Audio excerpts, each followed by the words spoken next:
Let's talk about the structural model now. So what is structural model actually? So if I do it like this, the structural model is simply this one. So here, if you see, this is called path coefficient.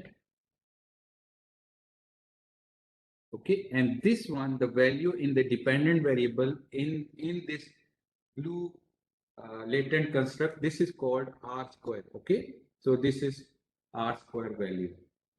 Okay, so R square reflects how much all independent variable together they are causing influence in the dependent variable. For example, if I explain this R square, this is 3.342, which is 34.2%.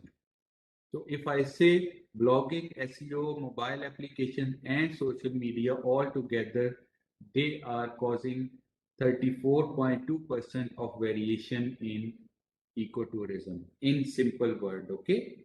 Clear?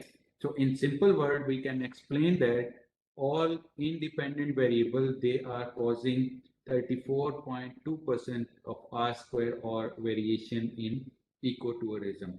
Very simple. Okay, this is the explanation of R square. Let's talk about the path coefficient. This is similar with the regression. We have regression, and this value basically shows that the blocking, if we increase 1 unit of blocking, 0.0210 units of ecotourism is going to increase. Okay, so this is a positive relationship. When we have positive relationship between variables, it means that by increasing the value of independent, we are increasing the value of dependent.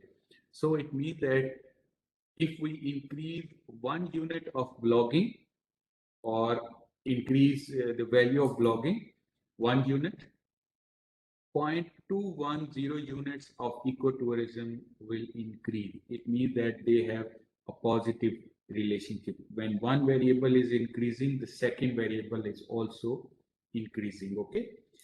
For example, if we have this value negative 0.210, now this is called a negative variation or negative relationship. We say that if we increase 1 unit of blogging, the ecotourism will decrease by 0.10 by 0.210 units. Okay, so that is a negative relationship. So we have positive and we have negative relationship, but here we have only positive relationship. That is why we can say that the blogging has a positive influence of 0.210 on ecotourism. Okay, clear? Is it clear? Any question here? So R square and path coefficient, it is clear. If it is clear, can you tell me how we are going to explain the relationship between social media and ecotourism? Can you explain in one line the relationship between social media and ecotourism?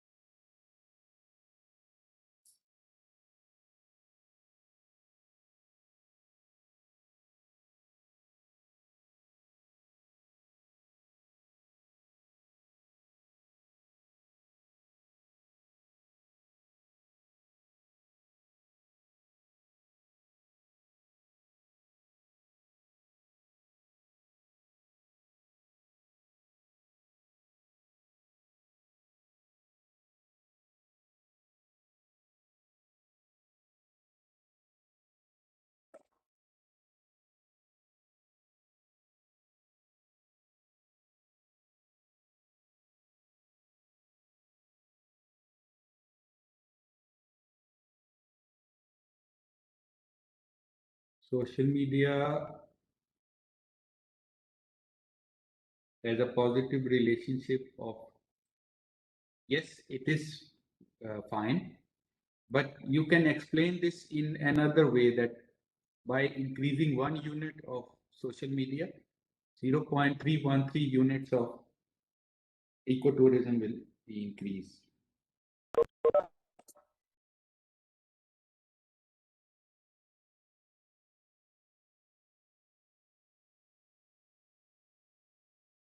Okay. Yes, there is a positive relationship. Okay, now you can see that how this structural model is working. But these values, path coefficient will tell you the relationship. But this relationship is statistically significant or not. This is an important question. We cannot tell that, okay, there is a significant relationship. Yes, there is a relationship, but whether it is statistically significant or not. Okay, so that is another question. But here, before reaching to that point, whether your structural model gives you correct result, we have to interpret three things now: R square, path coefficient. Then I told you quality criteria of model fit. So we have to test this. Let me show you here model fit and reliability. Okay, now this is R square, this is F square, R square and F square. R square I have already explained. This is the combined effect of independent variable. For R square, the value must be, there are different points. Okay, so from point 1 to means that 12% is the low, from 12 to 25% is medium, and from 25% to above is high. The same is for F square. Okay, F square is also same. We have to see the value. The low value is 0.12, and then 0.12 to 0.25 is high, and then the higher is the better one. Okay, and then we have collinearity statistics. This is very important parameter. We have to check whether our variables are collinear or not. Okay, so VIF, we just click here, and this VIF value, if you can see, a lot of VIF values are there. No value should be greater than 4. Okay, so what is the optimum value for VIF?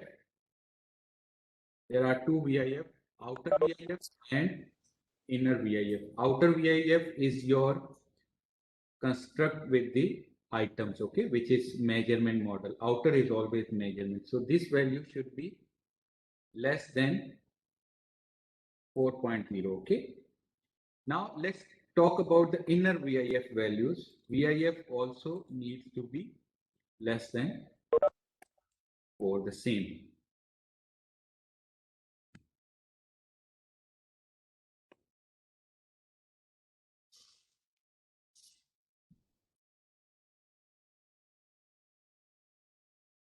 Okay, so you can see this value is also less than 4.0. Okay, so this is one more criteria to check whether your variables are collinear or not. The value should be less than 40. Any value less than 40 is okay. Okay, here variation inflation factor, VIF, we call it variation inflation factor. So sometimes our variables, they are having similar collinearity, means that they are similar. In that case, if your one or two variables are similar, it is difficult for you to measure the results. That's why we test the collinearity. Okay, so collinearity statistics, it is less than less than 40. Okay, now how to avoid it removing all items? Remember, when we have collinearity, it means that your variables are collinear. They are same. They are not measuring different things. So we have to remove the complete variable. It's not simple thing. Okay. So, but some cases we can check with the outer VIF. If outer VIF, one or two items are more than 4.0, we can remove them.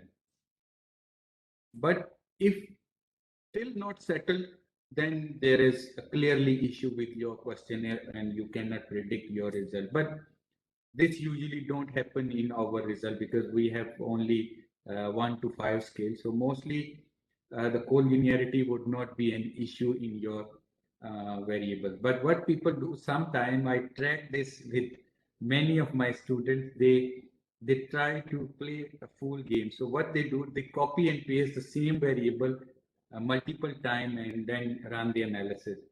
In that case, it will be detected in the VIF, okay? So variation inflation factors very clearly. So all the data would be same. So we have to avoid this situation. And in my opinion, mostly this VIF will not be a big issue in your data analysis. You can settle it by removing one or two items by looking at outer VIF, okay? So now we have three things. First, R square, then we have F square, then we have VIF. Okay, clear? So we have VIF. So these all are basically, and the path coefficient. These are all basically your structural model. Okay, structural model quality criteria. Clear? So we have R square, we have F square, we have VIF, and we have path coefficient. So four different criteria for your uh, structural model quality. And I believe when you have discriminant validity established in the measurement model, there would be no VIF issue in your data. That is my understanding. Sometimes it happens, but mostly VIF would not be an issue if you have settled your measurement model correctly. Okay, so we can say that the model is perfect and we can proceed with the prediction. Okay, so what we are going to predict is your hypothesis testing. Okay, so once you settle with these four criteria, then you can move on with the next step, which is hypothesis testing. Okay, clear? Are you clear here?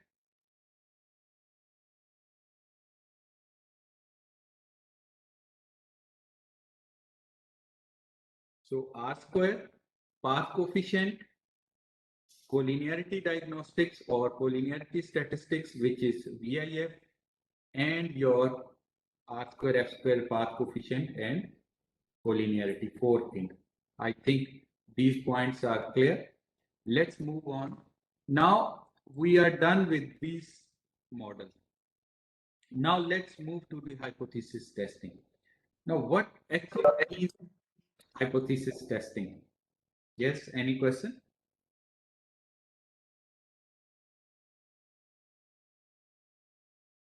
Okay, so let's talk about the hypothesis testing. Uh, what is hypothesis testing? It's still a debate to be covered in multiple classes. So I have another class on 5th of next month. So you can join that class for understanding what is hypothesis testing. I will tell the basics of hypothesis testing. I will share the link of that session with you all too. If you have time, you can just uh, watch that online session. It's only 1 hour or 30-minute session where I will discuss what actually the hypothesis testing is and how we test the hypothesis. But here, for the basic understanding, I discuss a few criteria of hypothesis testing in general, right? And I told you, if you don't know about anything about the hypothesis testing, these are the things you must need to know. What are these? T and P value. Remember, what should be the T value and what should be the P value? Can you tell me quickly?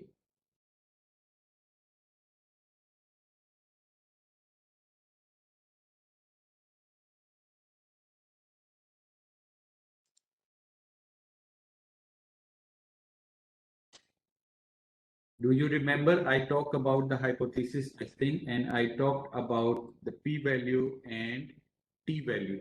So what should be the t-value and what should be the p-value to test the hypothesis?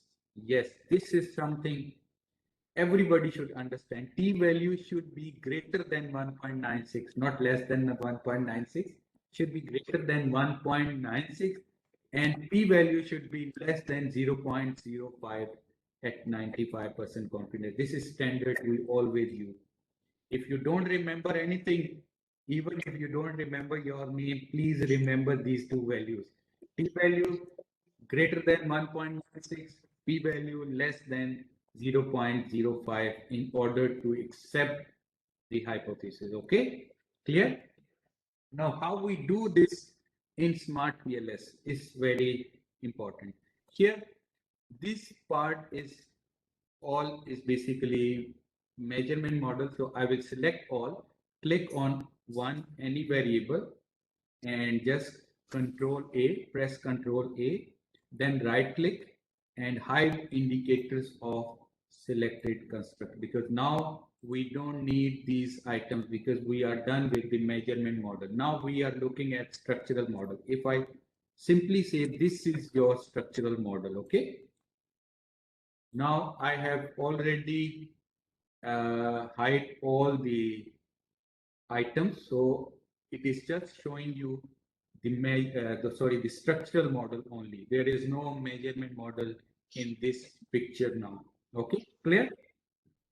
Now, how many hypotheses we have in this uh, model? Now remember, each variable have one hypothesis here. Blogging has a positive effect on ecotourism.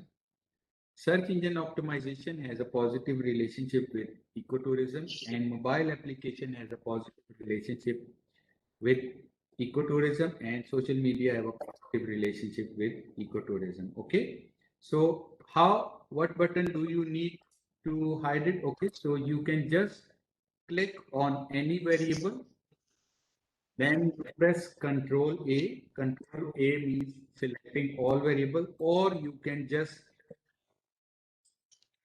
drag, select all these, okay, by any method. So you can just select them all, click on single and Control A, all will be selected. Then just right click on any variable.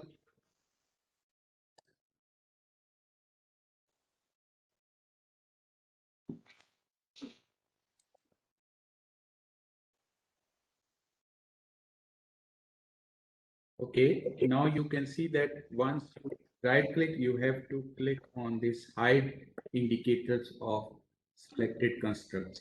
So once you're done with that, all these items will be automatically hidden. Okay. You can see that if I want to show them again, I can just right click and click on show. You can see them again.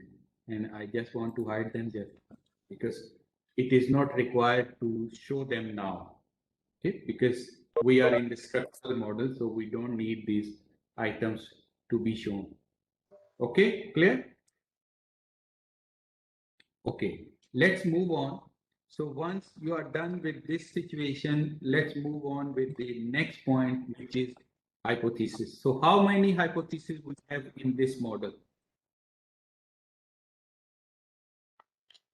In this structural model, how many hypotheses we have?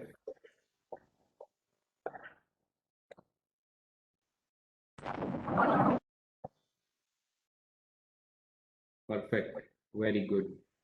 Okay, so we have 4 hypotheses. Blogging has a positive relationship, SEO have a positive relationship, and mobile application affects ecotourism positively, and social media have a positive relationship with the ecotourism.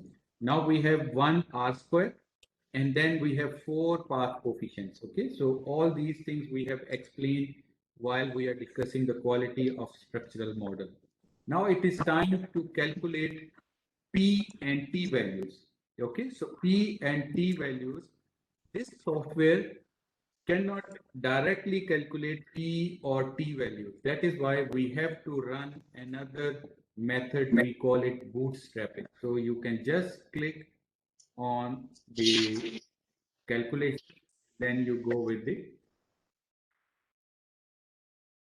okay, so bootstrapping, this is the one we are talking about. Okay, so just click on calculation and then click on the bootstrapping. Okay, so just click on calculate and then click on bootstrapping. You will see this window. Okay, now we have couple of adjustment here we need to understand. Okay, so while we are doing bootstrapping, there are different opinions on subsample. By default, it calculates on 500, but research says it should be 1000 to 5000. Okay, so you can just change this subsample to 1000 for your reference. So let me just calculate this subsample to 1000 and then just click start calculation button. It will start the calculations. So what we need to do, we are talking about hypothesis testing, and for hypothesis testing we need t-test and p-values. Okay, so when you do this, this is the report you can see while you are doing your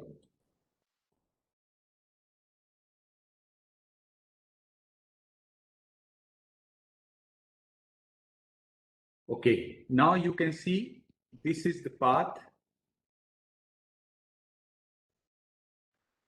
This is the path, blogging and ecotourism. Let me just make it a little bit more clear. You can see here blogging and ecotourism, mobile application and ecotourism, SEO and ecotourism, and social media and ecotourism. Okay, so these are 4 different paths. Now this is your path coefficients, which we discussed in the previous slides also. We discussed, okay, the blogging have effect of 0.12 on ecotourism. Similarly, social media have 0.313. This is path coefficient. This is standard deviation, the important measurement, and this is the t-statistics, and this is the p-value. Now we want to make decision which hypothesis is accepted and which hypothesis is rejected. So what are the 2 major indicators? The t-value should be above than 1.96. So this value is above than 1.96. You can see that the p-value is less than 0.05. So hypothesis 1 is accepted. Okay. Now this value is less than and this value is greater than 0.05. So p-value less than 1.96 and p-value is greater than 0.05. That is why you can see them in red. These 2 hypotheses are rejected. Okay, we cannot establish a statistically significant relationship. Okay, clear? What about the last one, the social media and ecotourism? Can we accept it or reject it? What's your opinion?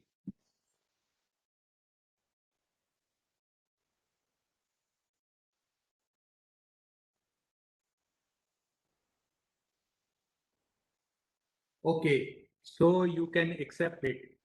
And with this, you are done with your analysis. I hope so you understand it very well. Let me just clear this point here. You can see these are,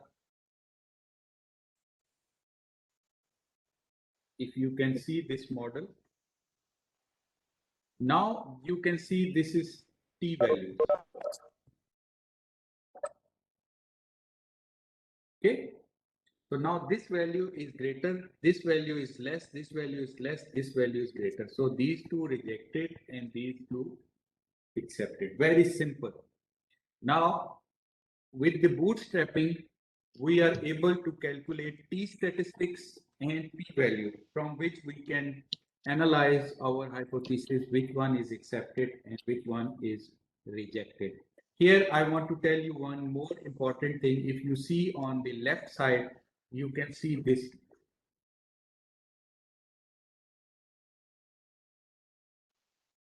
You can see this table or this window, okay? In this window, you can change the value. Inner model, if you want, now currently it is settled on only p values. but you can settle it on P or T value, path coefficient or T value. There are different options available. Let me show you what options are available. If you click here, you will see this. So you can use P values, or you can choose P values. You can choose path coefficient and P values. You can choose path coefficient and T values, or you can choose just T value. So I want to see path coefficients and P values in this model. Okay, so I'll just calculate. I will click here, path coefficients and T value. Now you see the model is showing the path coefficient which was previously, and with them in the brackets you can see the P values. Okay. Now this is path coefficient and this is P value. So from here we can analyze very clearly that the first hypothesis, if I explain that in simple way, the blocking has an effect of 0.210 on ecotourism with the p-value 0.000, which is less than 0.05, and the p-value is greater than 1.96, which means that there exists a significant relationship or significant positive relationship between blogging and ecotourism. Okay, this is how we interpret the result. The second one, search engine optimization, has an effect of 0.102 on ecotourism, but the p-value is 0.075, which is greater than 0.05. It means that statistically this relationship is not significant, and SEO or search engine optimization has no effect on ecotourism. Okay, this is how we interpret the insignificant or non-significant results. Okay, clear? Now, I think this structural model is clear and hypothesis testing is clear, right?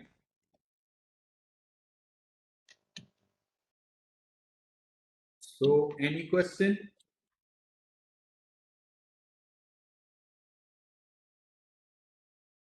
Okay, if I conclude things here, because we have taken almost 3.5 hours, let's just conclude the things here. We have just done the analysis based on two calculations. The first calculation was measurement model, which we done through the PLS algorithm. Going through the calculate and click on the PLS algorithm, and it will calculate everything for you. And then for that measurement model, we have done the convergent validity and the discriminant validity.